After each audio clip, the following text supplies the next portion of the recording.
And what are the president's thoughts on this Russian proposal, jumping on the words of his Secretary of State? We turn now to the anchor of Fox News Sunday, Chris Wallace, who talked with President Obama just a few minutes ago. Chris. Brett, I went into today's interview in the White House Blue Room expecting a commander-in-chief eager to push Congress to authorize the use of military force. But instead, I found a president ready to put the vote and the strike on hold while he gives more time for diplomacy. Mr. President, thanks for talking with us. Thank you so much. Syrian President Assad says there will be repercussions if there's a U.S. military strike, that we should, quote, expect everything. You keep talking about limited, targeted military action, but the fact is you don't know what happens after you order a strike. Well, actually, we know what Assad's capabilities are. And, you know, Mr. Assad's military capabilities are significant compared to a bunch of opposition leaders, many of whom are not professional fighters. They're significant relative to over 400 children that were gassed. They're not significant relative to the U.S. military. Some of their allies, Iran, Hezbollah, do have the capacity to carry out asymmetrical strikes, but keep in mind that even Assad's allies recognize that he crossed the line in using chemical weapons. Iran itself was subjected to chemical weapons used by Saddam Hussein. Their populations remember what terrible weapons these are. There is a reason why almost the entire international community has signed a ban on chemical weapons, even during hot wars. And it's because they're indiscriminate. And so my narrow concern right now is making sure that Assad does not use those chemical weapons again. And you know, we've seen some indications from the Russians as well as the Syrians today that they may be willing to look at the prospect of getting those weapons under control, perhaps even international control, and getting them out of there where they could be vulnerable to use by anybody. And that's something that we're going to run to ground over the next couple of days. Well, let me ask you about that, because there has been this interesting development today. The Russians say they're going to push Syria to put chemical weapons under international control. The Syrian foreign minister says he welcomes that. Right. Will you delay a strike to see how that plays out? I think it's fair to say that we would not be at this point without a credible threat of a military strike, but I welcome the possibility of the development. And John Kerry will be talking to his Russian counterparts. I think we should explore and exhaust all avenues of diplomatic resolution of this. But I think it's important for us to keep the pressure on and to quote, or to paraphrase at least, a former U.S. President, Ronald Reagan. It's not enough just to trust. I think we're going to have to verify. So the question is, can we construct something that allows the international community to have confidence that these terrible weapons will not be used? So would you delay a congressional vote until you see where this goes? Well, I think that in discussions with members of Congress, what we've said to them is that there's a reason why I slowed this thing down to allow for a congressional debate. Part of it was because, given that the threat was not direct and imminent to the United States, despite me believing I have the authority to take action, I thought it was best for us to actually have this debate, because we've gone through a lot of war and people are frankly suspicious of a lot of decisions. But sir, if we have limited time, I just want to ask, will you delay a vote? I am going to make sure that this does not change the calendar of debate in Congress, but there was no expectation that this would be, that Congress would be finished with its deliberations over the next week or so. I mean, clearly it's going to take more time, partly because the American people aren't convinced. So I'm doing interviews tonight. I'm going to speak to the American people tomorrow.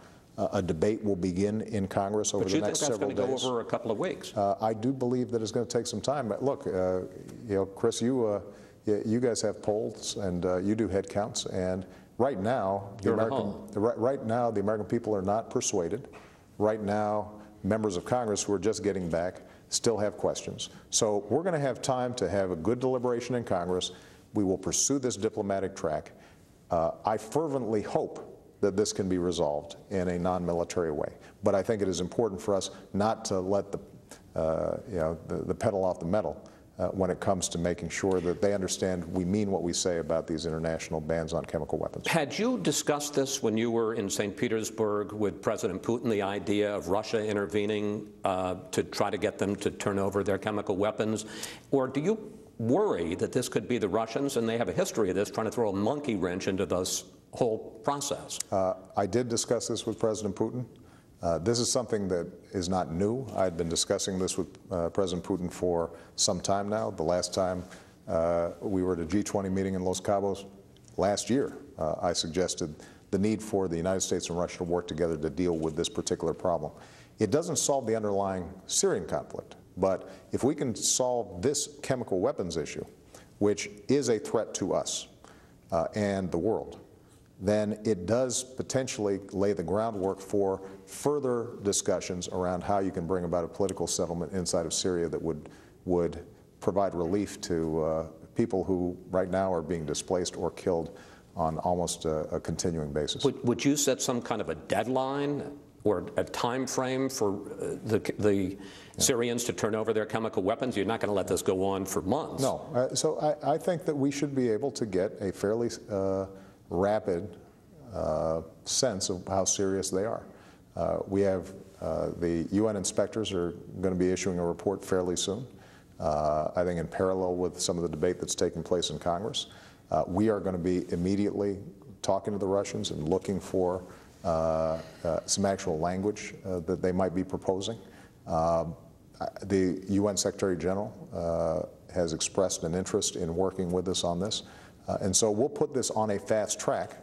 I am in part confident about our ability to thoroughly examine this because in consultation with the Joint Chiefs of Staff, they've assured me that when I make a decision to launch a strike, they can do it and still be effective, whether it's today, tomorrow, or a month from now. Finally, sir, I want to you talk about the hole that you're in on Capitol Hill. The latest vote count shows 238 members either against or leaning against, 26 members in favor. A new Fox poll finds just 36% of Americans support a U.S. attack. And I guess my question is, how much responsibility do you think you bear for the opposition? For 2 years, you said we did not have a direct national security interest in Syria. You said that the White House said that they did not, you did not seek congressional approval until you decided that you did. You talk more about what you're not going to do in Syria than what you are going to do. And today, John Kerry said that any attack would be unbelievably small. The chairman of the House Intelligence, Mike Rogers, says that you have done, the White House has done a bad job at explaining that this has been a mess. Okay. That was a long question. Let's see if I can keep the answer shorter. I think that this is a very difficult situation in Syria. Everybody understands that. I continue to believe that there is not a military solution to the underlying conflict, which is in part sectarian, and that the American people are right not to want to have us entangled in a sectarian civil war inside of Syria. But I have also been consistent in saying that the ban on chemical weapons is something that does affect our interests directly. That has been a consistent position. I have not changed it. And I think that there's a tendency to say if we are going to solve the chemical weapons ban, then that must mean we also have to take on and own the entire Syrian conflict. I reject that proposition. I think that we, as we're seeing now in these international discussions with the Russians and potentially the Syrians, there is a way for us to preserve a ban against the worst weapons that threaten our troops, that threaten people around the world, that threaten in terms of proliferation, attacks, threaten to lead to eventual attacks on us, while still recognizing that the only way we're going to solve the underlying Syrian conflict is through some sort of political settlement, and we're going to have to work through the international community in order to accomplish that. We can't own that because we've been down that path, and it's too costly in blood and treasure, and it is not something that we ultimately think would be effective. Mr. President, thank you. Thank you. Appreciate it. So the president's new timeline is weeks of debate in Congress before any vote. And in the meantime, serious diplomacy with the Russians and the Syrians to see if they mean what they say about placing Assad's chemical weapons under international control. Brett? It is interesting to see this whole thing flip.